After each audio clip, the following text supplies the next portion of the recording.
Le syndrome des lèvres dans l'os, en long, en large et en travers, c'est maintenant. Générique.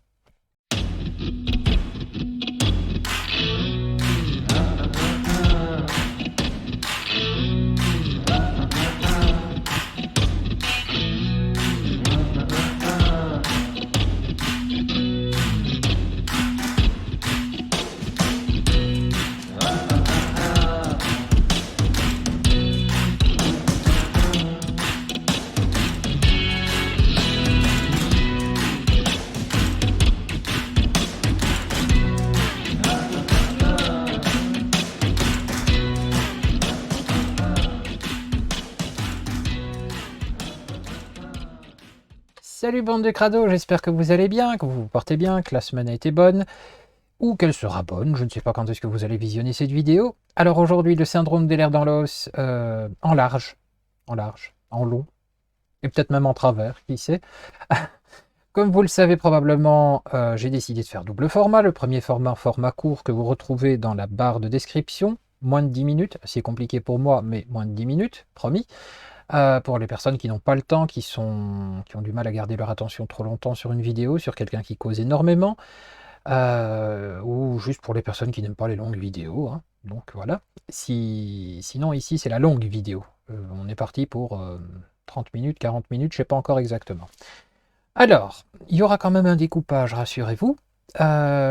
Pour commencer, on va repasser un petit coup sur la définition, hein, en abordant comme d'habitude la définition du Larousse médical. On va voir un peu ce qu'en pense la médecine allopathique, donc la médecine officielle.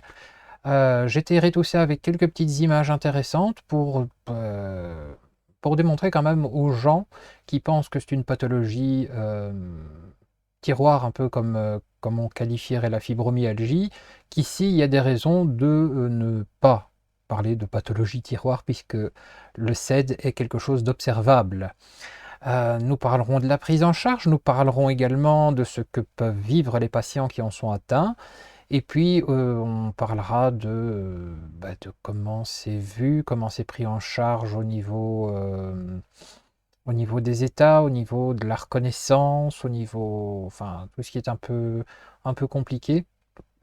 Voir si c'est une pathologie lourde, évolutive, voilà, on parlera un peu de ça aussi. Donc, passons sans attendre sur la définition du Larousse. Bonjour Larousse, oui, c'est toujours Larousse. C'est pas Wikipédia, hein, non, non, non, non. Bien que la définition de Wikipédia, je suis allé la voir, elle est relativement bien complète, elle est bien faite, mais peut-être un peu trop lourde pour une vulgarisation. Alors, le syndrome des lèvres dans l'os, qu'est-ce que c'est? C'est une affection héréditaire caractérisée par des anomalies du tissu élastique de la peau et des vaisseaux sanguins. Héréditaire, je vous invite à bien réfléchir. Héréditaire signifie qu'il y a bien un lien génétique, comme je le disais dans la première vidéo d'introduction. Le syndrome des lèvres dans l'os est dû à une altération du collagène liée à des mutations génétiques. Voilà. Il existe 11 variétés de gravité variable associant une hyperextensibilité de la peau et une hypermobilité articulaire. Alors deux choses ici. La première, c'est que le 11 variétés, oui et non. Ça dépend, j'ai envie de dire, un peu du continent, du machin. Moi, j'en ai 13. Et on est sur le même continent, hein. On est en France. Ils en ont répertorié 13 différentes. Bon, soit deux de plus, ça ne va pas changer grand-chose. Et ce que eux appellent hyperextensibilité, c'est ce que moi j'appelais hyperlaxité dans la vidéo d'introduction. Donc hyperextensibilité, ouais, c'est peut-être un peu plus simple à retenir qu'hyperlaxité pour ne pas confondre avec l'hypermobilité articulaire. Donc, la variété la plus fréquente correspond au syndrome de type 3. Syndrome de type 3, c'est le SED-H, le syndrome hypermobile, qui est bénin. Oui, il est bénin, mais il est assez casse-burne et c'est pas facile à vivre tous les jours. Vous n'allez pas en mourir, hein, mais c'est casse-burne quand même. Alors, certains types de syndrome des lèvres dans l'os entraînent une fragilité des vasculaires avec ecchymose, hématome, voire hémorragie viscérale, un prolapsus mitral, lésion des valvules mitrales du cœur, évidemment, peut alors s'y associer. Il n'existe pas de traitement efficace. Pas de traitement efficace. Non, non, non, non, pas de traitement efficace. Donc, qu'est-ce qu'on apprend avec cette définition, ma foi très officielle, et qui recoupe un peu ce que raconte l'OMS sur le sujet? C'est que pour commencer, c'est une pathologie, c'est une maladie génétique, ok? Ça veut dire que le patient ou la patiente ne peut pas y faire grand-chose et n'y est pas vraiment pour grand-chose, n'est pas responsable. C'est génétique, c'est une mutation génétique. Le patient n'a pas souhaité à sa naissance avoir une mutation génétique. Donc, première chose, on ne responsabilise pas le patient sur le facteur génétique. C'est un coup de pas de bol, ça lui est tombé dessus, c'est lui qui en a hérité. Bon, si vous entendez miaou derrière, c'est rien, c'est le chat. Oui, c'est pas moi, hein, moi je fais pas miaou, enfin en tout cas pas quand je suis réveillé. Bon. Qu'est-ce que ça nous apprend encore? Ben, ça nous apprend qu'il y a plusieurs variétés. Alors, je vais pas toutes les évoquer, hein, c'est assez long. 13 variétés, ça fait beaucoup. Je vais m'arrêter sur les principales, celles qui sont les moins dangereuses, les plus dangereuses, et éventuellement sur cette dernière catégorie qu'on est venu installer pour essayer de nettoyer toutes les autres catégories. Et bref, on y passera, on y arrivera. Vous comprendrez pourquoi je souffle. On apprend dans cette définition que bah, ça peut aller de symptômes bénins. Bénin ne signifie pas non douloureux, hein. Ça signifie qu'il n'y a pas de risque de mortalité sur ou vers des facteurs qui, eux, peuvent entraîner une certaine mortalité s'il n'y a pas une bonne prise en charge. On apprend également qu'il n'y a aucun traitement efficace. C'est une pathologie génétique et à moins d'aller toucher au niveau des gènes, d'avoir cette possibilité de chipoter dans le génome humain, ce qui n'est pas encore le cas aujourd'hui, il ne se passera rien. Voilà. Alors, on va passer aux petites images que je vous ai préparées, puisque bah, je pense que ça peut être utile de vous montrer ça. Alors, quick, outil magique. Alors là, ici, ce que nous voyons, c'est du collagène, hein. Je pense que tout le monde ne sait pas ce qu'est le collagène. Tout le monde imagine que le collagène est dans le visage ou dans les crèmes qu'on se tartine, hein, pour éviter les rides et machin. D'ailleurs, c'est ce qui aide à maintenir une peau souple. Souple ne veut pas dire tendue, hein, ok. Ce qui tient une peau bien tendue et bien souple aussi, c'est la flotte. Plus on boit de flotte, mieux c'est. N'allez pas quand même jusqu'à 5 litres par jour, ça sert à rien, hein. Déjà avec 1,5 litre, 2 litres, c'est pas mal. Nous sommes chez un individu sain. Alors, observation. Observation, si mon curseur veut bien. Ah, voilà. Alors, on va prendre celui-ci, hein, c'est le premier qui est venu, vous voyez ma petite croix. Alors, ça, c'est une bille de collagène. Vous voyez une sphère, une petite sphère avec une petite poche, en fait, avec un peu de matière à l'intérieur, le collagène. Et vous pourrez observer que toutes ces sœurs sont plus ou moins jumelles. On repère les mêmes facteurs, hein, c'est rond, sphérique en tout cas. Pas parfait, mais c'est sphérique. La matière est plus ou moins présente en même quantité, hein. Vous observez que le gris n'est pas trop foncé. Ici, on voit un petit peu, mais c'est pas quelque chose de grave. Euh, L'intégralité, je vais dire, de ce collagène a exactement la même texture, la même couleur, la même teneur en collagène. Bref, si on a un collagène comme ça, c'est nickel, hein, voilà. Vous voyez également que les billes sont réparties de manière homogène, il n'y a pas de souci, tout va bien, nickel, hein. Ça, c'est chez un individu sain. Mhm. Passons chez la personne qui souffre du syndrome des lèvres dans l'os, si vous le voulez bien. Et oui, là, c'est un petit peu différent.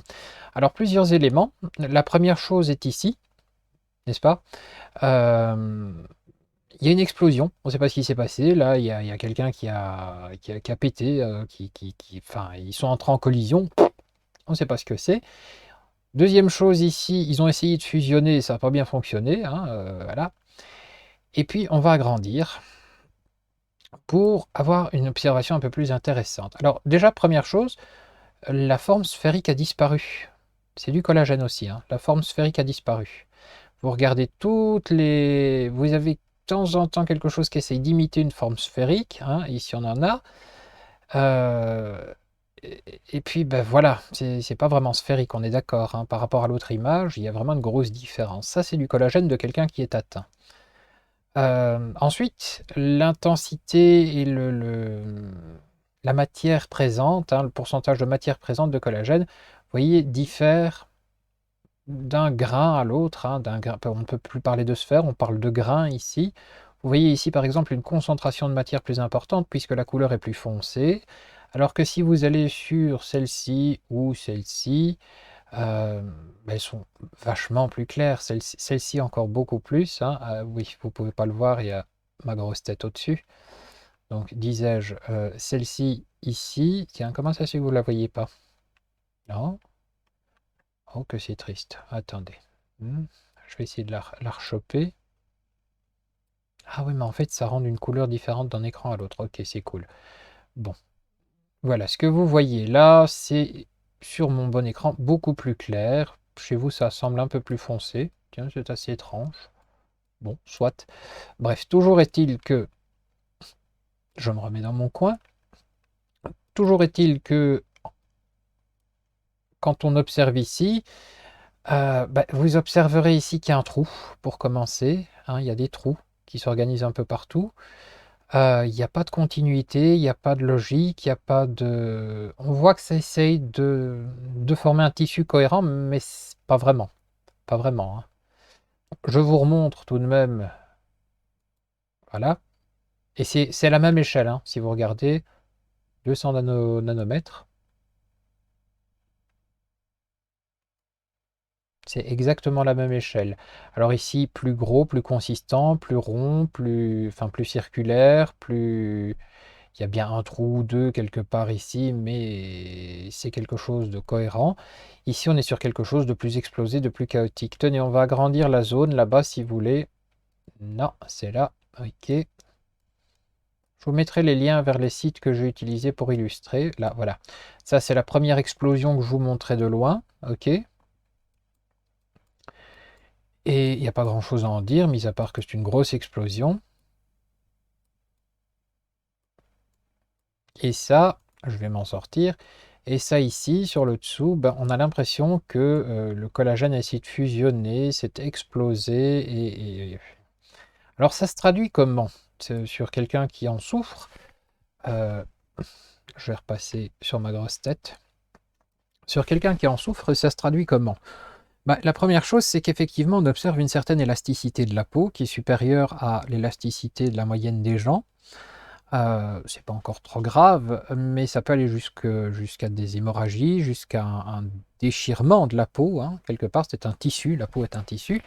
Et donc, avec une telle atteinte au niveau du collagène, voilà. Alors, ça vous permet aussi d'avoir, à partir de 35-40 ans, ce que j'ai surnommé les bras écureuils. Les bras d'écureuil volant, qu'est-ce que c'est? Grosso modo, c'est quand vous n'avez plus vraiment assez de muscles dans les biceps et qu'en dessous vous avez des poches, hein. C'est comme si vous aviez été opéré pour perdre du poids, que vous avez perdu beaucoup, beaucoup, beaucoup de poids en très peu de temps, vous vous retrouvez avec un excédent de peau. Voilà, ça c'est l'une des choses qu'on peut observer. Bon. Je vous ai montré tout ça, je vous ai parlé aussi de l'hyperlaxité, je vous en parlais dans la vidéo d'introduction, mais je ne vous ai pas vraiment montré ce que c'était. J'aime pas me pincer, j'ai horreur de ça, je déteste ça. Donc ici, je vais vous le montrer sur une photo, une image. Vous voyez que ça, c'est un syndrome d'Ehlers-Danlos. Un syndrome d'Ehlers-Danlos, oui, il faut que je clique à chaque fois pour que ma flèche soit visible. Vous voyez que le bras, normalement, la peau, elle est censée se continuer là. Donc tout ça, toute cette chose-là que vous voyez qui est tirée, c'est absolument pas normal, hein. C'est absolument, absolument pas normal. Du tout, du tout.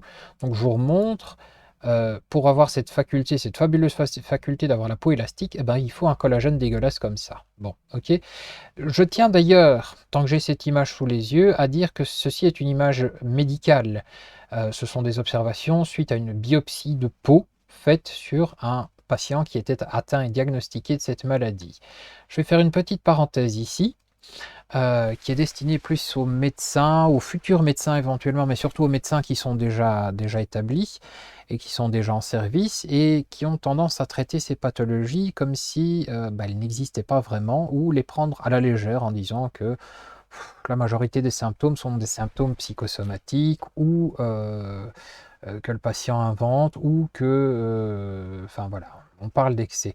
Quand vous avez un collagène qui a cette forme-là comparé à un autre collagène, je pense que par décence, il serait préférable de dire oui, c'est possible, ce que vous ressentez est possible, mais moi je n'en sais pas plus. Vous savez, docteur avec S ou professeur avec S, un patient, une patiente sera davantage séduit et rassuré par quelqu'un qui est en face de lui dit « je ne sais pas » et reconnaît donc qu'il a une lacune sur quelque chose qui n'est pas commun, on ne va pas vous en tenir rigueur parce que vous ne savez pas, vous ne pouvez pas tout savoir, vous êtes des êtres humains, vous n'êtes pas des divinités omniscientes, bien que certains d'entre vous aient la tendance à le croire. On sera plus rassuré quand vous allez nous dire on ne sait pas, je vais consulter un confrère ou je vais vous envoyer chez un confrère, plutôt que de dire non, ça n'existe pas. Ça existe, les images sont là, les biopsies sont là, après vous discutez technique entre vous, ça pose pas problème, mais pas au détriment du patient, s'il vous plaît. Merci. Voilà, la petite parenthèse est faite. Alors, je vous ai montré la peau élastique, je vous avais montré, souvenez-vous là, la main, c'était celle-ci je pense, oui, hop, non c'était celle-ci. Alors, je vous avais expliqué l'hyperlaxité, donc c'est la peau, et l'hypermobilité, donc je vous avais dit normalement le petit doigt, il monte et puis il s'arrête plus ou moins ici. Chez les personnes qui sont hypermobiles, le petit doigt, oui, il a tendance à aller un petit peu plus loin, voyez-vous. Et si on pousse, on peut encore aller plus loin. J'ai une image qui l'illustre d'ailleurs, qui vous montre que ça peut encore aller beaucoup plus loin que ça. C'est celle-ci, voilà, c'est ce que je viens de vous montrer, c'est ça. Là, la main est bien à plat sur une surface et on tire. Ça fait partie notamment du score de Baton qui permet de diagnostiquer ça. Donc ça, c'est le syndrome d'Ehlers-Danlos, c'est l'hypermobilité. Alors imaginez-vous qu'avec une pareille hypermobilité, ça entraîne beaucoup, beaucoup, beaucoup de problèmes. Et je vais boire un petit peu, j'ai la gorge sèche. J'en profite d'ailleurs pour faire une petite publicité pour mon amie artisane qui s'appelle Horty. Horty je mettrai les liens en dessous. C'est elle qui a fait cette magnifique tasse, cette illustration qui est juste sublime. J'adore tout ce qui appartient à l'automne, donc salut Horty, si tu me regardes. Un bon chocolat chaud. Oh, si bon. Oui, aujourd'hui, ce sera pas trop de café parce qu'il est déjà tard et que j'ai quand même pas envie de passer une nuit blanche. Donc, je reviens sur mes problèmes d'hypermobilité. C'est cool. On peut se dire, c'est cool de pouvoir mettre son orteil à son nez, bien que je vois pas très bien l'intérêt. C'est cool d'avoir cette possibilité d'être aussi... Oh, j'ai le mot sur le bout de la langue, non idiot. Aussi souple, voilà. C'est cool d'être aussi souple. Oui, non. Non, c'est pas cool d'être aussi souple. Essayez d'imaginer que c'est la nuit, il est 2 heures du matin, ou 3 heures, vous êtes réveillé par quelque chose qui vous brûle dans le genou ou dans l'épaule, et vous ne savez pas du tout ce que c'est. Vous paniquez parce que vous ne savez absolument pas ce que c'est, vous n'avez rien fait de particulier, et là, vous avez une douleur, mais une douleur impossible. C'est juste... et puis vous touchez, vous vous dites, mais il y a quelque chose de pas normal par rapport à d'habitude.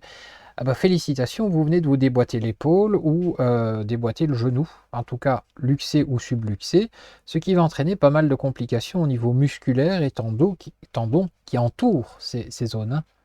On est d'accord que l'os ne tient pas tout seul, vous avez des tendons, vous avez des ligaments, vous avez des muscles, vous avez tout ça. Et quand l'os fout le camp là où il ne doit pas rester, enfin de là où il doit rester, mais quand il va où il ne doit pas aller, c'est ce qui se passe. On a des tendinites. Voilà, des tendinites. Tendinites à répétition. Et on va vers d'autres problèmes puisque certaines personnes qui sont atteintes par le CED déclenchent ce qu'on va appeler... je ne vais pas vous appeler ça une calcification parce que c'est pas dans les os. C'est une rigidification musculaire. En gros, pour se protéger, le corps, qui est une machine absolument fabuleuse, a décidé de rigidifier un peu ses muscles, de manière à tenir, comme le ferait une orthèse, l'endroit spécifique. Alors orthèse, je vais regarder si j'en ai pas une sous la main. On ne sait jamais, parce que j'en ai testé plusieurs modèles. Bougez pas. Je vais essayer de pas tirer de trop parce que j'ai mon micro. Voilà, j'en ai une sous la main. Alors, généralement, c'est ceci, une orthèse. Ça, c'est une orthèse de genou. Donc ici, on passe le genou, juste ici, et on entoure avec des scratchs, et on bloque, grosso modo, la tête de l'os et toute l'articulation pour éviter d'avoir des catastrophes le jour suivant. Alors, oui, mon chat, bonjour mon chat. Alors, il en faut évidemment pour chaque genou, il en faut éventuellement pour les coudes. Le problème, c'est quand on arrive au niveau des épaules, ça existe, mais c'est un peu plus inconfortable. On propose quelques trucs comme des couvertures lestées, etc. Oui, oui, je vais vous répondre d'avance, hein. Si j'ai cette orthèse, j'ai évidemment sa jumelle. Ça signifie bien entendu, malheureusement, que je suis atteint de ce syndrome des lèvres dans l'os. Je l'ai pas dit en début, j'aurais dû, hein, j'aurais dû, mais je l'ai pas dit. C'est volontaire parce que j'ai pas envie qu'on pense que je fais cette vidéo juste pour parler de ce dont je souffre, puisque c'est pas le cas. Il y a un chiffre assez important de personnes qui souffrent de ça, donc c'est pas vraiment pour me plaindre. C'est vraiment pour débunker des choses qui se baladent sur Internet, hein, et alors qui se baladent dans la tête des médecins aussi, hein. Eh oui, les médecins. J'ai toujours ce problème avec la médecine, puisqu'on est dans deux écoles différentes. Il y a les médecins, ce que j'appelle moi les bons médecins, les médecins modernes qui prennent la chose très au sérieux. Et puis, ça ne veut pas dire qu'ils sont jeunes, hein, ça veut dire qu'ils sont modernes et qui sont adaptés aux nouvelles connaissances. Et puis, vous avez les autres médecins qui sont restés figés dans leur savoir en disant non, non, ça n'existe pas. Et j'en connais beaucoup, beaucoup. Heureusement, j'en suis pas entouré. Hmm. Alors, donc, comme je vous disais, vous pouvez vous déboîter une articulation n'importe quel moment de la journée ou de la nuit. Ça veut dire derrière que bah, quand vous faites une tendinite, le mouvement n'est plus possible. Pour quelqu'un qui n'a pas d'activité professionnelle, ok, bon, bah, ça fera une semaine d'immobilité. Pour quelqu'un qui a une activité professionnelle, ça fait aussi une semaine d'immobilité, mais c'est un peu plus casse-pied au niveau certificat médical. On est d'accord, hein, c'est une semaine d'absence au boulot. Quand tu fais un boulot qui n'est pas hyper important, où on peut facilement te remplacer, pas de problème. Quand tu fais un boulot comme infirmier, pompier, policier, d'autres choses où il est hyper vital que tu sois là parce que tu es la personne, enfin, tu as un poste, tu as une fonction, ou que tes collègues bah, t'en as pas 36 000, bah, ça commence à poser problème. Donc, vivre et travailler avec cette pathologie, on le verra après, devient quelque chose d'assez complexe et compliqué. J'ai envie de vous parler des types de CED qui existent. Et alors, je vais tricher, mais je vais tricher en vous le montrant, hein, parce que je vais vous présenter un site internet qui, pour moi, est vraiment à la pointe, tant au niveau navigabilité que présentation, que machin, et c'est français en plus, hein. Voilà, donc c'est un petit Belge qui va présenter un site internet français qui concerne le syndrome des lèvres dans l'os. Alors, l'adresse internet, je vous mettrai l'adresse de ce site parce qu'il est juste absolument fabuleux, vraiment. Ça s'appelle CED in France, syndrome des lèvres dans l'os, hein. Il y a vraiment de tout, les jeux, cédistes compris, adopte un CED, et voilà, hein, c'est une petite association, je pense, euh, et qui mérite qu'on parle vraiment d'elle. Je vous laisserai lire ça un peu plus tard, hein. Moi, je vais m'arrêter sur tous les types. Je les connais pas par cœur. Je les connais pas par cœur. Je me suis arrêté à mes problèmes à moi et aux problèmes que j'ai observés autour de moi qui sont plus ou moins similaires. J'ai pas fait tous les types, je dois l'avouer. Alors, le CED-H, qui est le CED de type 3 dont parlait la définition Larousse, se définit comme suit. Donc, principalement identifié comme provoquant une hypermobilité articulaire généralisée, des manifestations musculo-squelettiques apparentées, une atteinte légère de la peau. La description du CED-H, c'est hypermobile, inclut désormais la douleur chronique, la fatigue chronique, la dysautonomie et les symptômes associés, enfin d'autres symptômes associés. Alors en gros, ça veut dire quoi tout ça, hein? Ça veut dire que enfin, enfin, on a reconnu que le syndrome des lèvres dans l'os euh, nous amenait vers de la douleur chronique et vers de la fatigue chronique. Alors, les deux sont liés, hein, il faut pas commencer à chercher pourquoi l'un, pourquoi l'autre. Les deux sont liés. Vous avez mal toute la journée, votre corps produit certaines hormones pour lutter contre cette douleur, des hormones naturelles. Sinon, vous avez des médicaments, hein, des médicaments qui sont des médicaments généralement de classe 2, comme je l'ai dit pour la fibromyalgie. on est dans des morphiniques, on est dans de la codéine, donc des dérivés pardon, d'opium, on est sur des choses enfin, c'est des gros trucs, hein. Donc forcément tout ça, le corps qui est fatigué en permanence parce que la douleur s'arrête même pas la nuit.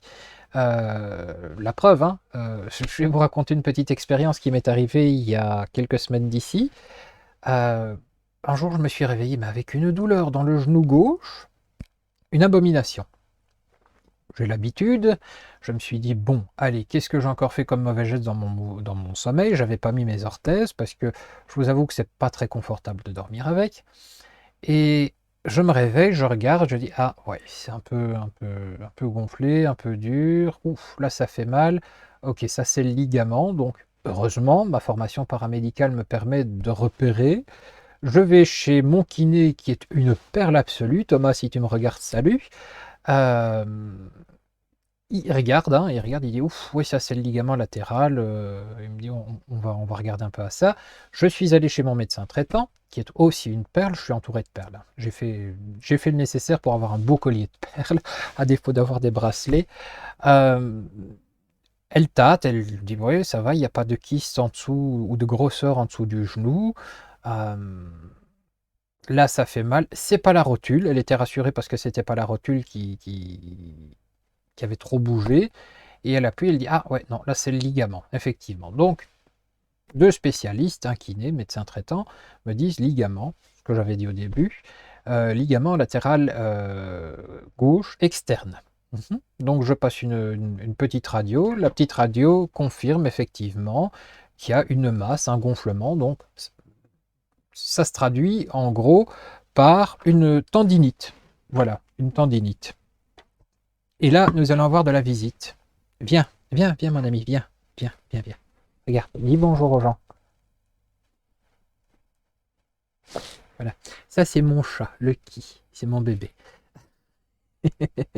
Il est de passage. Allez, Lucky, va jouer. Non? Allez. Et renverse pas tout sur ton passage. Il a la spécialité de tout renverser. Je voulais vous le montrer au moins une fois parce que j'adore cet animal. Non, non, non, pas ici. Allez.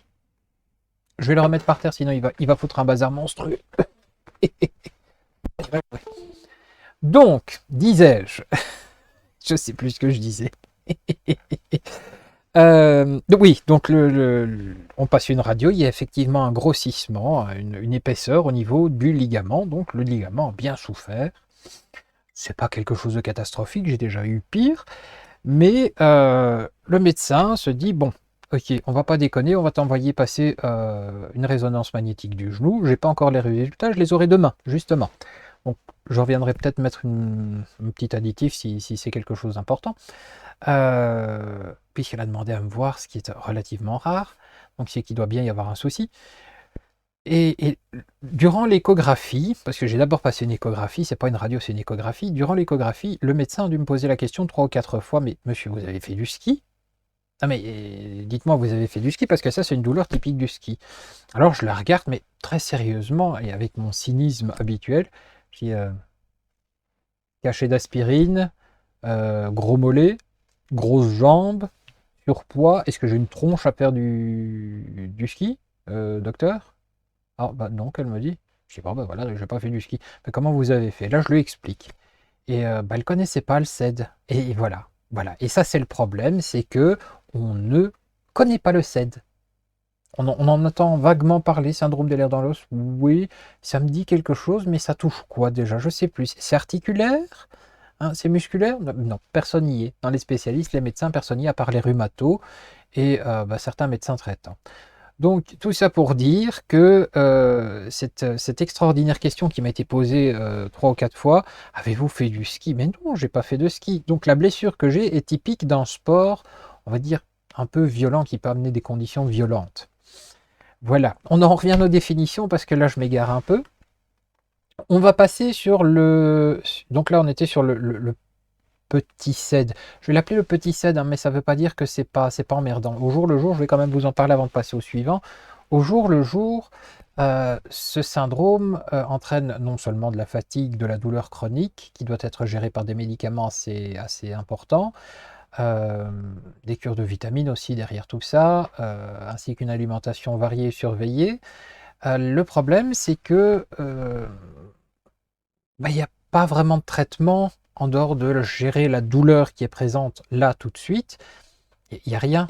Les choses qui sont mises en place sont extérieures. Par exemple, une personne comme moi va dormir en moyenne 4 heures, peut-être 5 heures par nuit, se réveiller à cause de la douleur, ou 3 heures, hein, ça peut aller à 3 heures, se réveiller à cause de la douleur, se rendormir, se réveiller, se rendormir. Pas top. Alors qu'est-ce qu'on fait? Ben, on te donne un somnifère pour dormir. Ouais, mais moi je suis pas fan des somnifères et en plus c'est lié aussi au 7, je pense, ou alors c'est héréditaire. Je métabolise très rapidement tout ce qui est antidouleur, tout ce qui est substance qui endort, qui repose, qui détend, tout ce que vous pouvez imaginer. Ce qui fait que dans l'heure, ben, il n'y a plus d'effet. Donc j'ai 1 heure de tranquillité et puis basta. Donc voilà. Ce qui fait que je suis obligé de porter, je vous ai montré, ce genre de matériaux. Alors, je me suis pas fendu le cul, hein, je vous avoue que je suis passé par ce grand site internet sur lequel on peut commander beaucoup de choses que je ne nommerai pas pour éviter d'avoir des problèmes dans la vidéo, mais que vous connaissez bien, où on peut trouver tout ce genre de matériel pour pas trop cher. Mais ça, c'est un investissement. C'est pour le bien-être, c'est pour le confort, c'est pour permettre d'avoir, disons, la sécurité d'une nuit où il ne va pas se passer de catastrophe. Derrière ça, vous avez des ceintures lombaires, vous avez des brassières pour les coudes, hein, même genre, hein, même genre, c'est un truc qui vient se fixer juste ici autour. Vous foutez le coude dans le trou et ça vous permet une mobilité normale tout en gardant ça. Vous avez pour les personnes dont les outils principaux sont les doigts, ce qu'on appelle les bagues de Murphy. Je vais essayer de vous en trouver une pour vous la montrer, bague de Murphy, tout en vous parlant, pour que vous compreniez à quoi ça ressemble, parce que ça peut être très joli, hein. Et j'en ai... Ouais, je vais prendre cette image-là. Non, je vais pas prendre cette image-là, il y a une alliance. Celle-ci est très bien. Euh, Elle est moche, hein, celle-là, je vous préviens, mais il y en a des modèles beaucoup plus glamour. Je vais essayer de choper juste l'image. Quoique. Donc je vais cliquer là, hop, voilà. Donc je vais vous présenter un personnage qui est très connu en France, qui s'appelle Claude Amonet, qui est pour moi la personne de référence en France au niveau des recherches sur le syndrome des lèvres dans l'os. Chez nous en Belgique, c'est le professeur Manicourt. C'est Blanchou et Chou Blanc, hein. Pour moi, c'est la même école, c'est le même type de personnage. Ce sont des gens qui sont hyper qualifiés. Alors, et l'air dans l'os, je vous montre quelques images de tests, hein, que le professeur, c'est lui, hein, le professeur Amonet, réalise. Hein, vous voyez, il regarde au niveau des articulations. Ça, c'est une des choses. Vous voyez, c'est un enfant. Enfin, je pense que c'est un enfant, là, ouais. C'est un jeune homme, en tout cas. Hyper mobilité dès l'enfance, vous voyez. Ok. Je savais le faire quand j'étais gamin. Je savais le faire. Maintenant, je sais plus mettre que ce gros orteil jusqu'à mon nez, ce qui n'est déjà pas mal. Alors, voilà. Alors, quelques appareillages. Vêtements proprioceptifs avec et sans ceinture L-Cross. Donc, la proprioception, on y viendra plus tard, c'est des problèmes de... Je prends ma tasse. Généralement, je la prends à 2 mains. Ici, je l'ai montré juste pour faire un petit coup de pub à mon ami Horty, hein. Mais habituellement, je la tiens à 2 mains parce que cette main-là peut très bien lâcher sans s'en rendre compte. Vous voyez, d'ailleurs, j'en boire une petite. Hmm. Vous avez ce genre de vêtements qui sont à la fois compressifs et vous voyez juste ici, ce sont des renforts, hein. Vous voyez les baleines du soutien-gorge évidemment, mais ça on s'en fout. Ça, c'est des vêtements qui sont vraiment pour renforcer les choses qui peuvent se déboîter. Vous avez les gants. Ces gants-là font partie de l'attirail. C'est des gants de compression. On est déjà passé au stade du traitement, la fin des outils. Gants de compression qui permettent... mais ça soulage en fait la douleur. C'est difficilement explicable, mais ça soulage la douleur. Vous avez le même pour les chaussettes, le pantalon et probablement le vêtement lui-même est également compressif. Ça, c'est une ceinture généralement pour les lombaires qu'on utilise pour soutenir l'arrière, évidemment. Alors, les bagues de Murphy, c'est ça que je vous montrais, un anneau de Murphy, et on a le fameux anneau, l'orthèse de poignet, que vous connaissez tous parce qu'il y en a dans cet autre grand magasin où on vend des trucs pas chers du tout, du tout, du tout. C'est bleu et blanc, vous voyez très bien duquel je parle, en France comme en Belgique. Ça se trouve très facilement. C'est de bonne qualité, je les ai déjà testés. Ça, par contre, ça ne se trouve pas nulle part et c'est sur prescription.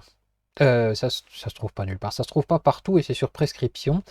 Et il y a de rares spécialistes qui le font. Dans mon pays, il faut aller du côté Bruxelles-Flandre pour avoir une personne qui fait ça. Et c'est adapté, il faut savoir que c'est un travail, c'est de l'argent pour commencer, et c'est adapté à vos mains, à vos doigts. C'est pas quelque chose d'usiné, de machin, non, non, non, non. C'est réglé sur vos doigts, c'est pour vos doigts à vous. Donc quelqu'un qui a d'autres doigts, ça fonctionnera pas pour lui. Alors le but de cet engin-là, c'est justement d'éviter ce que je vous montrais tout à l'heure, le ça. Vous voyez? Cet engin-là, il va venir bloquer ici à partir du dessous, et il va bloquer au niveau de la phalange, de manière à ce que ça puisse pas plier, ça puisse pas se péter. Alors ça, c'est le fameux bras en écharpe dont je vous parlais pour essayer de maintenir ça tranquillou. On a d'autres types pour les jambes d'orthèse, hein. Voilà. Ça peut aller jusqu'à ce type d'appareillage, beaucoup plus encombrant. Je vous mettrai également la référence du site du professeur Claude Amonet, qui est un site rempli d'informations, mais professeur, si vous passez sur cette vidéo par pur hasard, votre site il est un peu bordélique. Je suis désolé de vous le dire. Pourtant, je suis habitué au labyrinthe et tout, et tout, et tout, mais le site il est un peu... Enfin, il y a du bazar, hein, il faudrait ranger ça, je suis désolé, professeur. J'aime beaucoup ce que vous écrivez, j'ai lu beaucoup de choses de ce que vous écriviez, mais c'est un peu le bazar, vraiment. Donc je vous ai montré les orthèses et les prothèses qui existaient. Ça fait partie du traitement, avec les médicaments, avec la prise en charge kiné derrière, hein. On parle pas ça, on n'en parle pas souvent, mais il y a une prise en charge kiné qui doit être prise, parce que comme pour la fibromyalgie, la douleur ne signifie pas ne plus rien faire. Il est vrai que on va prendre beaucoup plus de soins ici à ménager la personne qui souffre. Par exemple, éviter de porter des poids trop lourds pour éviter de vous déboîter les épaules inutilement. Là, on sait que ça va se passer d'une façon ou d'une autre. Si vous portez les bras, des choses trop lourdes, ou si vous maintenez vos bras élevés beaucoup trop longtemps, etc., c'est niveau articulaire que ça douille, et croyez-moi, ça douille très facilement. On va peut-être revenir sur mes types de... Parce que c'est là-dessus que j'étais à la base. Là, je vous ai parlé juste du petit, du plus connu, mais vous voyez tout ce qu'il entraîne quand même, hein, le plus connu, le plus petit, le moins encombrant, le moins gênant, le plus bénin. Orthèse, prothèse, médicaments, suivi kiné, des activités très limitées au niveau physique, puisque je veux dire, les charges lourdes, c'est terminé. Maximum 1 à 2 kilos, et encore, je pense que je suis un peu trop haut, 1 à 2 kilos par main, pas plus, hein. Au-delà de ça, c'est problème assuré. Bon, on repart sur mes définitions. Donc voilà, on va aller sur ce qui est pour moi le plus grave, l'un des deux plus graves. C'est-à-dire que celui-ci et celui-ci, je les aurais mis ensemble. Vasculaire et cardiovasculaire, pour moi, c'est un peu kiff-kiff. Mais enfin bon, ça se diagnostique de manière un tout petit peu différente à partir du moment où c'est génétique. Donc il y a deux nomenclatures un peu différentes. Alors, le syndrome des lèvres dans l'os vasculaire, le 7V, est un trouble génétique rare et grave. Celui-ci est un peu plus rare que les autres, avec risque de rupture des artères et des organes internes.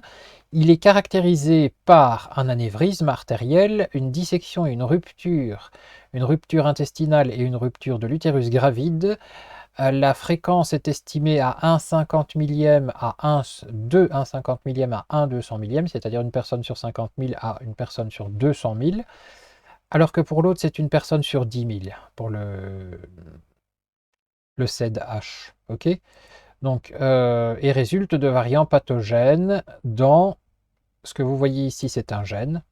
Ok. Le COL3A1, c'est le nom d'un des gènes responsables qui a muté. Le diagnostic initial dépend de reconnaissance des caractéristiques cliniques, y compris des antécédents familiaux. La prise en charge est complexe et nécessite multiples spécialisations capables de répondre aux complications majeures. On va en discuter après, mais on va passer sur le CED CV, donc cardiovasculaire. Il est caractérisé par des problèmes cardiovasculaires progressifs sévères, valve aortique, valve mitrale, accompagnés des symptômes cutanés et ou hypermobilité articulaire. On peut observer une déformation du pectus et des déformations du pied. Le CED cardiovasculaire est associé à une mutation du gène COL1A2. COL1A2 ici. Et ici, c'était COL3A1. Vous voyez qu'il y a une différence de gène en fait. Et le fait que le gène ne soit pas le même justifie le fait qu'on les ait mis dans deux nomenclatures un peu différentes. Alors qu'est-ce que ça veut dire ces deux-là?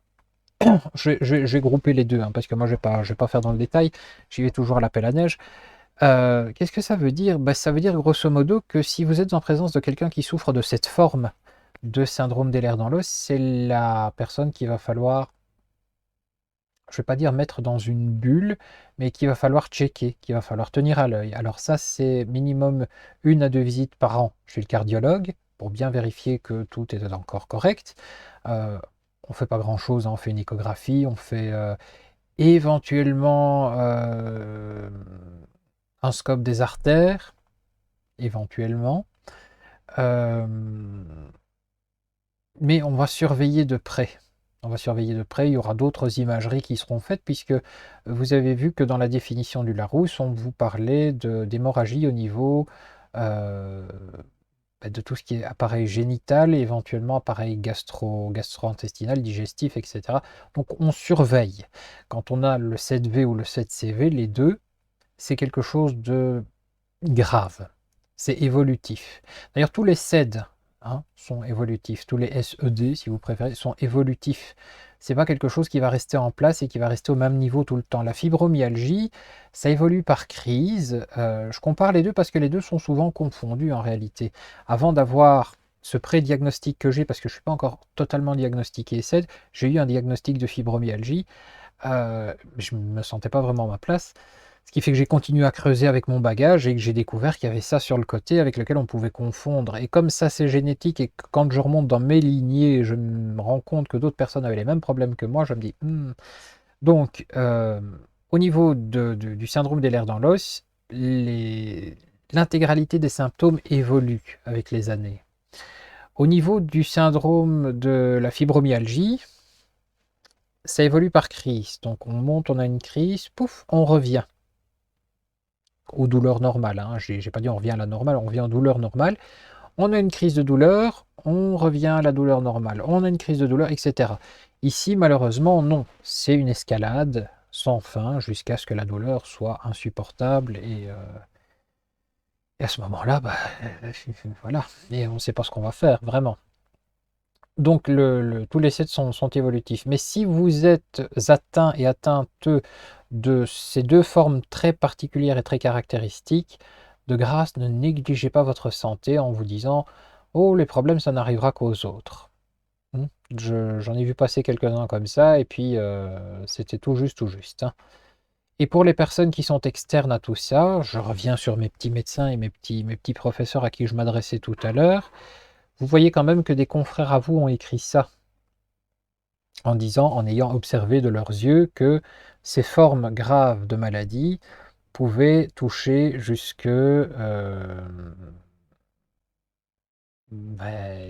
cœur, et donc la mort à un moment donné, pouvait pousser jusqu'à la mort. Donc ça demande quand même un peu plus d'implication et de sérieux plutôt que de se dire ouais, c'est des trucs qui sont dans sa tête. Je vous ai dit tout à l'heure, hein, nous on aime autant que vous nous disiez je ne sais pas. Je vais vous diriger vers quelqu'un qui sait, je vais me renseigner pour trouver quelqu'un qui sait, mais moi je ne sais pas, on aime autant. C'est comme ça qu'on fidélise le patient et qu'on le rassure quelque part, parce que ça veut dire que lui, qui ne comprend pas très bien ce qui lui arrive, Se dit, est-ce que je suis bête au point 2? Et il se rend compte que vous, qui avez fait des études, ne connaissez pas bien non plus ce sujet. Il va se dire, ah ouf, ça va, je suis pas si stupide que ça. On va revenir sur 2 ou 3 autres définitions. On a le 7C, le 7 classique, hein. Celui-là c'est cutané articulaire, mais il y a vraiment, voilà, ici il y a une atteinte, ou une atteinte. Allez, on le refait. Donc 90% des patients atteints par le 7C ont une mutation hétérozygote sur l'un des gènes, vous voyez, hein, du collagène de type 5, c'est-à-dire le col. Col, c'est collagène. 5, bah, c'est le type. Et A1, bah, ce sont les différents gènes, hein. Donc, sur les personnes qui ont le 7C, on est sur ces 2 gènes-là, le A1 et le A2. Rarement des mutations spécifiques dans les gènes codant le collagène de type 1. Oui, parce qu'il y a plusieurs types de collagène, sinon c'est pas comique. C'est la génétique et on y passera peut-être à un moment donné, mais pas tout de suite, tout de suite. On va rester sur des choses basiques, je pense. Grosso modo, celui-là, avec une biopsie de peau, avec un machin, on peut aller voir dans les gènes, hop, assuré, vendu, c'est emballé, c'est pesé. Je vais vous parler de la dernière catégorie. Je ne vais pas passer mon temps à faire tous les autres, je vais les nommer peut-être. Donc, il y a celui-ci, qui est le SED, qui est aussi un SED classique. Voilà. Avec certaines spécificités. Vous irez lire, hein, tout ça, vous irez lire parce que voilà, on a l'arthrochalasique, on a le dermatosparaxique, on a le syphoscoliotique, c'est des mots compliqués, hein, surtout quand on est fatigué. On a syndrome de la cornée fragile, on a la spondylodysplastique. Oh là là. Et puis tous les autres là. Bon, on s'en fiche. On va passer sur celui-ci qui me pose un tout petit peu plus problème. Là, j'ai besoin de boire parce que je vais parler beaucoup.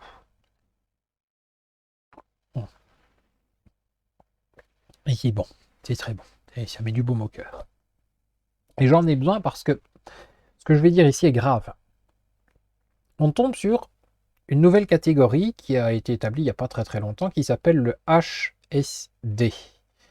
HSD, ça ne signifie pas qu'on est dans le SED. On est sur un SED, mais pas vraiment un SED. Alors, je vous explique le principe du bazar. Le principe du bazar, c'est que les médecins à qui je m'adresse très souvent ici ont une mini-caste qui a décidé de dire, bon, ok, on va reconnaître peut-être que, mais à condition qu'on puisse aussi, nous,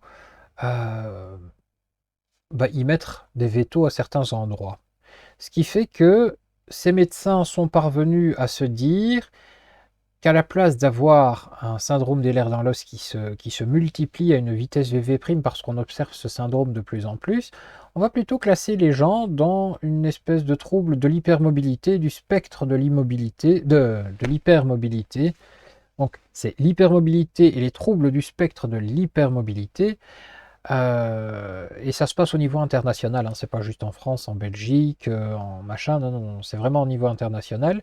Et on a de nouveau refoutu des sous-classes dans ce HSD qui sort du cadre du SED, parce que dans le SED, en gros, on veut juste garder les gens qui souffrent de choses beaucoup plus graves, dont les 2 SED, vasculaires, cardiovasculaires, etc., etc. Pour les personnes qui ont juste des troubles de la mobilité, on voudrait bien les classer là-dedans. Ça veut dire que si vous aviez un titre, que vous aviez une reconnaissance de handicap, de maladie grave, de pathologie lourde, évolutive, ça risque encore de sauter parce que ce nouveau classement va vous faire changer de case au niveau de vos mutuelles et de vos assurances santé. Alors qu'est-ce qu'on retrouve là-dedans? On retrouve le LHSD, donc c'est-à-dire des troubles de l'hypermobilité et du spectre de l'hypermobilité au niveau localisé. Le L, c'est localisé. On retrouve le PHSD, donc on est dans le périphérique cette fois-ci, hein, des douleurs un peu périphériques et des problèmes périphériques, donc c'est-à-dire aux alentours, hein, c'est pas localisé, c'est vraiment à la louche, à l'appel. On est dans le HHSD. Ensuite, c'est un HSD historique, c'est-à-dire que, bah oui, quand j'étais gamin, j'arrivais à mettre ma jambe derrière l'oreille, enfin derrière la tête. Aujourd'hui, j'arrive plus à la foutre qu'à mon nez. Bon, oui, mais aujourd'hui, j'ai 2 hernies discales, ça aide pas. Donc ça, c'est le HSD. Ensuite, on a le GHSD, qui est ben, HSD généralisé. Et le HSD généralisé me fait un peu peur dans le sens où on arrive sur le SED classique, le SED de type 3, hypermobile. Et on a envie de remplacer le SED hypermobile par cette espèce de HSD. Et ce qui me fait très peur, c'est qu'au niveau des assurances santé, des assurances maladie, des revenus de remplacement professionnel, entrer dans cette nouvelle case retire les droits acquis, puisque pour le CED, et on va en parler 30 secondes, j'avais dit qu'on l'évoquerait plus longuement, mais finalement, ça n'est pas très intéressant, puisque d'un pays à l'autre, ça change. Pour le CED, il y a certaines reconnaissances et beaucoup de remboursements pour beaucoup de choses. Par exemple, la personne qui souffre de syndrome des lèvres dans l'os a des remboursements kinés beaucoup plus importants qu'une personne qui a la fibromyalgie, par exemple. Euh, on a quelques remboursements sur certains matériaux. Partiel, hein, les remboursements, il ne faut pas s'attendre à des sommes faramineuses. Mais bon, hein, 1 euro plus 1 euro, ça fait toujours 2 euros, on est d'accord. Et donc ça, ce sont les définitions dont je vous avais parlé. Je vous mets le lien en description, ne vous inquiétez pas. Vous retenez simplement CED in France. C'est l'un des sites les plus sympas que j'ai visités. Vous retenez aussi le site du professeur. Vous voyez que c'est vraiment fait à l'ancienne. Enfin, je faisais ça quand j'avais 14 ans, ce genre de site, quand je codais encore manuellement HTML et compagnie. Ça remonte, hein. Euh, il faut moderniser. Professeur, il faut vraiment moderniser. Je sais bien que c'est pas votre truc, mais il faut vraiment moderniser. Donc vous retenez ce site. Je vous mettrai les adresses, vous inquiétez pas. Je vais revenir sur ma tronche quelques instants. Alors comment ça se diagnostique? Eh ben, c'est une excellente question. Comment ça se diagnostique? Bah, il y a plusieurs possibilités. D'abord, avant, ça se diagnostiquait sur le score de Bayton. Le score de Bayton comporte 9 points. Les 9 points, je vais vous les montrer. Plus simple que de vous les expliquer. On a celui-ci, que je vous ai montré. Ça fait 2 points par main. Donc, vous devez pouvoir faire ça, main droite, main gauche. OK? Donc ça fait 2 points. On reviendra au-dessus après. D'abord, suivez les gestes. Ça vaut 2 points aussi. Ça, moi, personnellement, j'arrive pas à le faire. Il y a ceci. On est sur un récurvatum bilatéral. Alors, qu'est-ce que le récurvatum? Le récurvatum, ben, c'est ça, en fait, hein. Vous avez une jambe qui, normalement, devrait être droite avec en dessous le pied. Ici, vous voyez que la jambe, jusque-là, elle est normale. Évidemment, c'est pas bougé. Jusque-là, elle est normale, mais à partir de là, il faut le corps un petit peu en arrière. Là, c'est le genou. Je ne sais pas si vous imaginez. Donc ça, c'est un récurvatum bilatéral. 10 degrés au plus des deux genoux. Donc ça vaut 2 points, 1 point par genou. On a le récurvatum bilatéral des bras aussi. 10 degrés ou plus pour les coudes, 2 points, 1 point par coude. Et puis vous avez cette troisième chose ici qui pour moi est absolument aberrante, c'est la possibilité de toucher le sol avec les paumes des mains sans plier les genoux. Sans plier les genoux. Ce qui reste la flexion des hanches. 1 point, ça vaut 1 point. Aujourd'hui, chez un rhumato, l'essentiel des tests se résume à celui-ci, celui-ci et celui-ci. Si à partir de celui-ci, vous manifestez des difficultés, on ne va pas aller voir là, on ne va pas aller voir là. Pourtant, 2 points, 2 points, ça fait quand même 4 points. 2 points, 2 points, ça fait quand même 4 points aussi. Ça, oui, effectivement, quelqu'un qui va bien peut le faire. Quelqu'un qui se paye des hernies discales, des lombaires, ne peut pas faire ça. Ça fait mal, ça fait très mal, ça fait très très mal. Alors comme vous le voyez, le score de Bayton n'est pas pareil pour les enfants adolescents, prépubères, les hommes et les femmes pubères jusqu'à 50 ans et les femmes et hommes au-delà de 50 ans. Pour avoir le diagnostic, le bon score de Beighton pour les enfants, vous voyez qu'il faut 6 points. Pour les hommes et femmes pubères jusqu'à 50 ans, il faut 5 points pour qu'on commence à s'y intéresser. Et pour les post-50 ans, c'est 4 points. Ok. J'ai une expérience aussi à ce sujet-là. Je suis allé voir une rhumato d'hôpital, quelqu'un de, on va dire plus ou moins réputé, qui m'a fait ce test, qui n'était pas convaincu, qui m'a fait ce test. Là, moi, j'ai pas réussi parce que ça, j'arrive pas à le faire. Qui m'a fait ce test et là, je lui ai dit, je dis non, ça, je sais pas faire. Je dis, j'ai des douleurs dans le dos. Elle s'est arrêtée là, point basta. Elle aurait dû continuer en regardant ça et en regardant ça, elle l'a pas fait. C'est une erreur. Je suis retourné ensuite chez un autre rhumato. Je l'ai cité tout à l'heure, le professeur Manicourt, qui lui m'a refait passer tous les tests dans l'intégralité en prenant en compte mes hernies ici. Et de 0 point, bah, je suis quand même arrivé à 5 points chez lui. Vous voyez, mes fameux 5 points ici. J'ai pas encore 50 balais. Donc mes 5 points, je les ai. Ça, c'est le critère 1, c'est le score de Beighton. C'est avant, on basait vraiment le diagnostic du CED là-dessus. Associé à cela, une petite biopsie de peau pour vérifier au niveau du collagène, évidemment. À partir du moment où il y a quelque chose d'intéressant dans ce score de Beighton.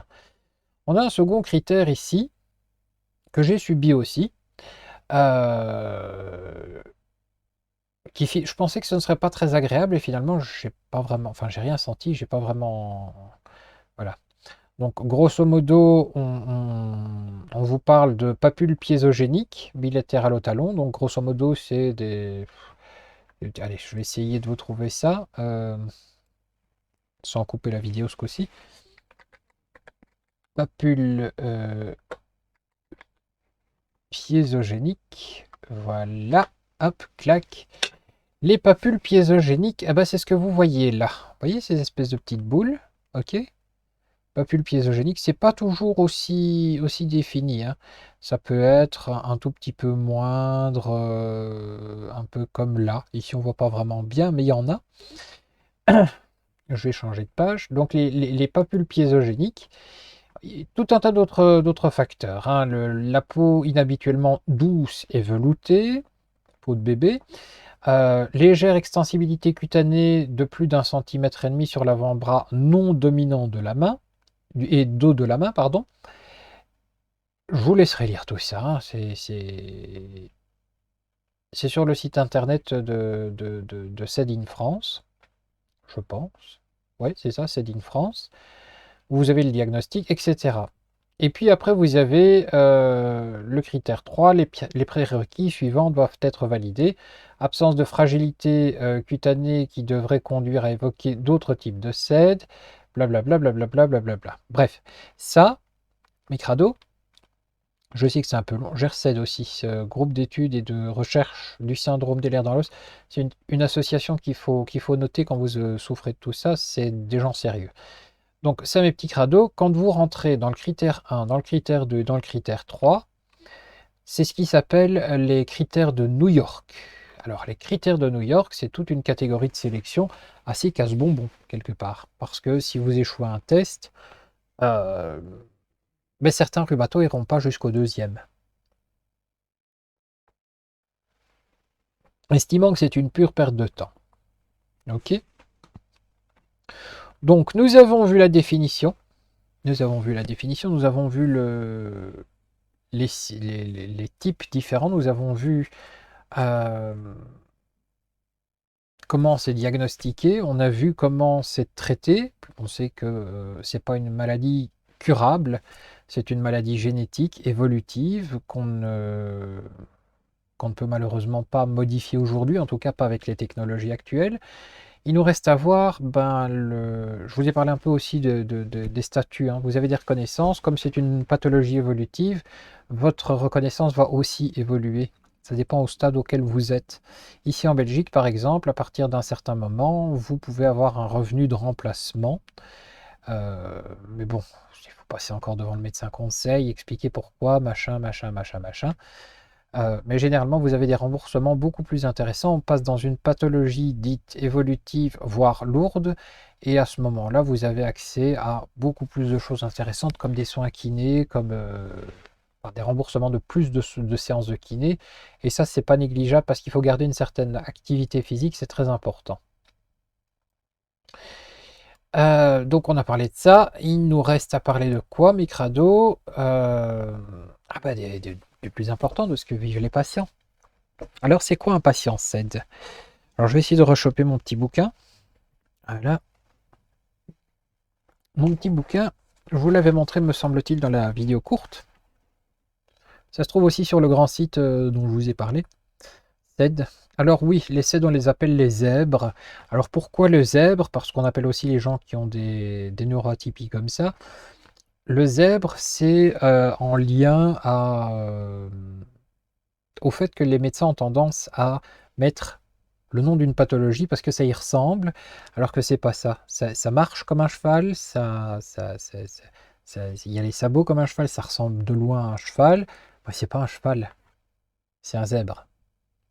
Donc ça ressemble à une dépression, ça a le même bruit que la dépression, ça peut faire les mêmes symptômes que la dépression, mais c'est pas une dépression. Ça ressemble à de l'arthrose, ça a les mêmes signes et symptômes que l'arthrose, mais c'est pas de l'arthrose. Vous voyez ce que je veux dire? Il n'y a pas de réflexion derrière, donc les zèbres, c'est nous. On ressemble à certaines pathologies et puis finalement on les a pas. Alors je vous avais montré ça. Je ne vais pas vous en montrer un rempli parce que j'ai une écriture abominable et puis que vous n'avez pas besoin de savoir mes petits secrets. Mais grosso modo, je vais essayer de rapprocher ça. Hop. Vous avez sur la page, ici on s'en fout parce que c'est... Enfin, je l'avais dit, un cœur de, enfin, cœur de gratitude, merci, machin, blablabla, on s'en fiche. Bon, ben, la date, la météo, la température, assez important de savoir les facteurs externes. Euh, vous avez les signes précurseurs, donc ce qui vous annonce que vous n'allez pas bien. Vous avez le type de douleur, petit encart. Vous avez une fréquence de la douleur, donc est-ce que c'est continu, est-ce que c'est des lancements, est-ce que c'est périodique, est-ce que... Voilà, donc ça se remplit à la fin de la journée. Vous avez l'impact donc fonctionnel. Donc ce jour-là, par exemple, vous mettez, j'ai pas su faire ce que j'avais à faire, je devais aller bosser, j'ai pas su aller bosser, je devais aller faire des courses, j'ai pas su aller faire des courses. Euh, vous avez aussi l'échelle de la douleur, j'aime beaucoup ça, l'échelle de la douleur, ici, hop, vous devez indiquer, moi je le fais en vert, un rond avec la douleur minimale où est-ce qu'elle se situe, et la douleur maximale, je mets un rond rouge pour dire ça a été jusque-là. Et puis ici, vous avez un schéma du corps humain, pour montrer, avec des petites croix, où est-ce que vous avez mal. Ok. Et après, vous notez, par exemple, aussi, ce que vous avez mangé aujourd'hui, bon, pas hyper important, mais c'est vrai qu'avec le syndrome des lèvres dans l'os, on a aussi un côlon irritable. On en parlera plus tard, ça, du côlon irritable, parce que ça touche plein de pathologies. On vous demande les médicaments que vous avez pris et l'efficacité du médicament. Et comment ça se vit au quotidien? Au quotidien, en fait. La réponse est dans la question, ça se vit au quotidien. Vous ne savez pas prédire ce que demain sera. Et ça n'est pas une simple phrase, ça n'est pas un simple plaisir de dire ces mots, c'est que vraiment, demain, vous ne savez pas comment ça va aller. Quelqu'un de normal prévoit, bah tiens, lundi, après avoir été bossé, je m'en vais aller au ciné. Ok. Mardi, ah bah tiens, j'irai bien voir des potes. Mercredi, je vais m'occuper de mes lessives, toutes mes lessives en retard. Ouais, ok. Jeudi, je vais faire un brin de ménage, jeudi. Vendredi, sortie avec les potes encore, hein. Samedi, dimanche, on va faire un peu. Non, samedi surtout, on va faire un peu de ménage dans la maison. On va travailler dans le jardin. On va sortir avec les enfants. Dimanche, on va le passer en famille, etc. Donc tout ça, c'est prévu. Vous avez un agenda, vous pouvez le respecter. Vous n'aurez pas de problème. Moi, aujourd'hui, je ne savais pas si j'allais me réveiller avec une douleur dans le genou, une douleur dans le bras, une douleur dans l'épaule, une douleur, je ne sais pas moi, ailleurs. Demain, je ne sais pas si je vais me réveiller avec ce type de douleur. Je ne peux pas prévoir. Donc, malheureusement, je ne peux pas anticiper ces choses-là parce qu'il n'y a pas de réel signe précurseur qui me dise, tiens, je vais avoir une merdouille à cet endroit-là. Non, il n'y a pas. Il n'y a pas. Donc, On ne peut pas anticiper les journées, on ne peut pas prévoir les journées comme on veut. C'est même pire que cela.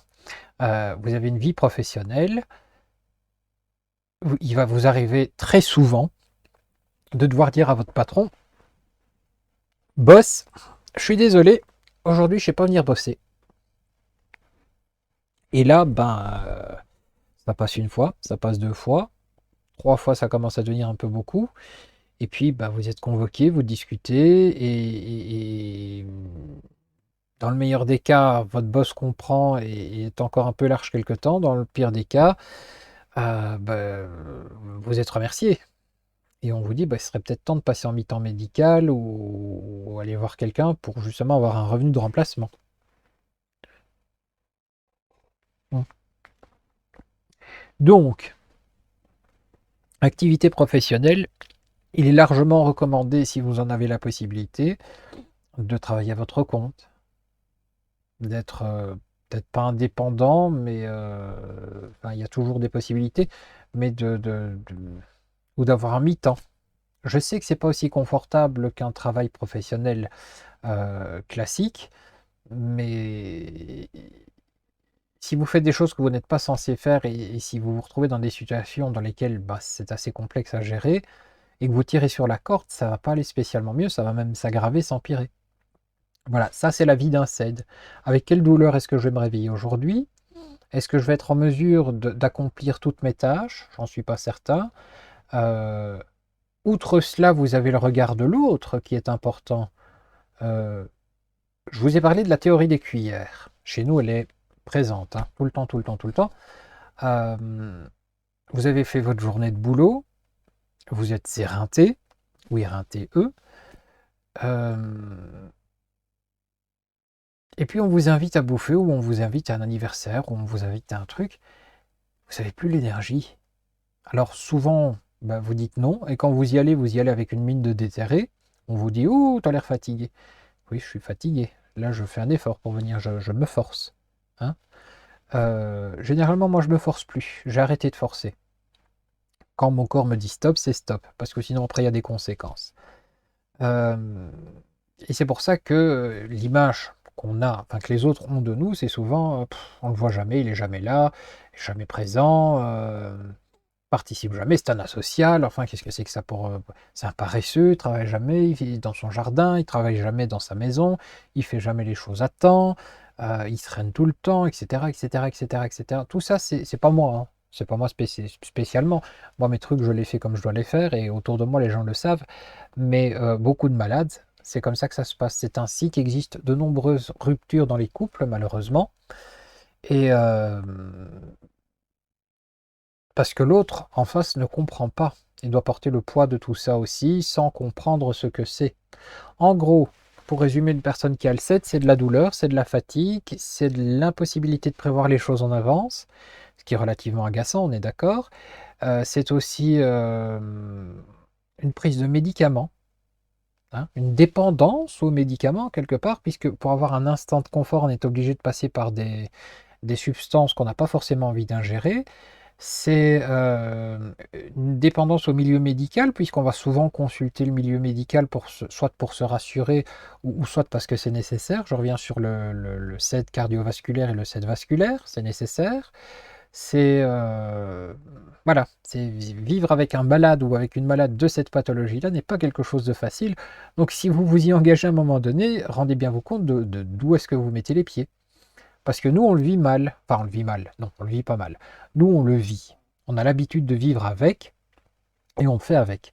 Si vous n'êtes pas capable de faire comme nous, là, on va mal le vivre parce que c'est pas parce qu'on a un set qu'on aime de manière différente les gens qu'on aime. Voyez. Donc, s'il y a une rupture, on le vit de la même façon que vous. Hein, c'est pas cool. Voilà. On est sorti un peu du cadre de la vulgarisation médicale parce qu'il fallait vraiment aborder l'aspect social et l'aspect psychologique du truc, mais grosso modo, le syndrome des lèvres dans l'os, si vous devez retenir deux ou trois choses, c'est une pathologie génétique qui n'est plus si rare que ça. C'est génétique, donc c'est pas curable, ça ne se guérit pas. Les soins passent essentiellement par des soins kinés, ok, par de la médication antidouleur, parfois des grosses buses, ça n'est pas toujours nécessaire, mais souvent présents. On en retrouve de temps en temps des antidépresseurs, non pas parce que les gens sont déprimés, mais parce que ça facilite le sommeil. Des anxiolytiques pour éviter que la douleur ne fasse des pointes. Et donc c'est un serpent qui se mord la queue, hein, douleur qui augmente, stress, douleur qui augmente, stress, douleur qui augmente, stress. Donc il faut couper ça à un moment donné. Donc oui, on retrouve des anxiolytiques. Ménager du temps pour vous, je l'ai déjà dit pour les fibros, mais c'est pareil pour vous, hein, ménager du temps pour vous. Gérer les choses autrement, si ça vous est possible d'avoir une activité à vous, où vous êtes votre patron, votre boss, réfléchissez à comment mettre ça en place, mais allez-y, c'est la meilleure solution si vous voulez continuer à bosser. Ou alors mi-temps médical, si ça vous est possible. Oui, parce que contrairement à un fibro, quand nous on a mal, on a besoin de bouger. Le fibro, il n'a pas toujours besoin de bouger. De toute façon, s'il se lève, s'il est assis, il a mal de la même façon. Nous, on a besoin de bouger. Parce que quand on a mal, ce sont nos articulations qui douillent parce qu'on reste trop longtemps dans la même position. Je ne sais pas rester debout immobile pendant plus de 5 minutes, personnellement. Je ne sais pas rester assis trop longtemps. Là, je suis resté assis longtemps. Mes genoux vont le payer tout à l'heure. N'hésitez pas non plus à investir dans des crèmes naturelles, hein, parce que là j'ai parlé des trucs médicaux, mais vous avez des crèmes chauffantes et des crèmes refroidissantes. Je vais vous diriger plus vers des crèmes refroidissantes quand vous n'avez pas fait un effort particulier. Là, je viens de rester assis pendant très longtemps, par exemple. J'ai mal aux genoux. Je vais mettre de la crème aux huiles essentielles qui refroidit pour calmer comme si c'était une inflammation. Voilà. N'hésitez pas à consulter les naturopathes aussi, parce que les naturopathes ont pas mal de petits trucs à vous filer, de petits conseils sympas. Ne faites pas comme moi, ne gardez pas tout ce poids, faut pas être trop costaud, trop gros, ça sert à rien, et ça empire même certaines choses. Je suis en processus de perte de poids, je vais perdre du poids, je le jure. Et puis surtout, prenez soin de vous, pensez à vous en premier lieu, et quand ça ne va pas, dites-le. Je veux dire, sans se plaindre, hein, mais si vous êtes en famille, si vous êtes en couple, prévenez l'autre, dites-lui, aujourd'hui, ça va pas, ça va pas. Donc si j'avais des choses à faire aujourd'hui, si tu peux les faire à ma place, fais-les. Si tu sais faire le repas, par exemple, à ma place, fais-le. Ok? Bah, je ferai demain, mais sinon, fais-le. Ça aussi, c'est une organisation, on en parlera un peu plus tard. Voilà, là je me sens excessivement fatigué, épuisé, je pense que ça se voit au dessin là, qui sont en train de se former en dessous de mes yeux. Donc je vais conclure la vidéo ici, j'espère que vous avez apprécié la description de cette pathologie assez particulière. Je vous promets qu'après de passer sur ces deux pathos, le CED et la fibromyalgie, on va repartir vers des choses beaucoup plus classiques et beaucoup plus traditionnelles qu'on peut retrouver dans la brique, hein, et puis alors on va refaire un peu d'anatomie parce que ça fait longtemps qu'on n'en a pas fait, et de physiologie, ça me semble très important. Et je vais essayer de comprendre pourquoi est-ce que d'un moment à l'autre ça change. Tout à l'heure j'avais l'impression d'avoir une lumière bleue, maintenant c'est une lumière jaune, tout va bien. Bref, on va repartir sur des choses un peu plus classiques et traditionnelles, mais je voulais absolument évoquer ces deux pathologies qui sont, bah, j'ai envie de dire, avec des grosses pathologies comme le cancer, comme le sida, les maladies du siècle. On dit souvent la maladie du siècle, c'est le mal de dos et la dépression. Ici, c'est plus vraiment le cas. On n'est plus vraiment dans le cas de dépression ou de mal de dos. On est vraiment sur quelque chose de plus généralisé et qui touche finalement au cadre de la société. La façon dont on vit, dont on fait les choses aujourd'hui, ça entraîne ce genre de catastrophe. Voilà mes crados. Bah, elle est cuite, hein, j'ai envie de dire. Donc, je vous mettrai les liens en dessous pour le site du professeur Amonet pour Cédine France. Bah, tant qu'à faire, je vais vous mettre un petit lien vers la boutique de mon ami Horty. Hein, Horty. Voilà. Enfin, vers sa page Facebook.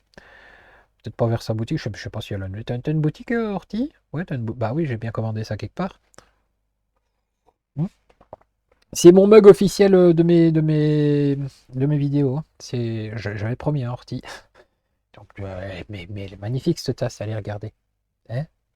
Oui, je suis content avec pas grand-chose à moi.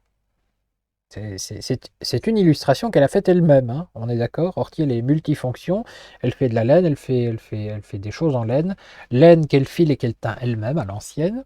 Et non, c'est pas une vieille bobonne, c'est une gamine encore, hein, c'est une toute jeune.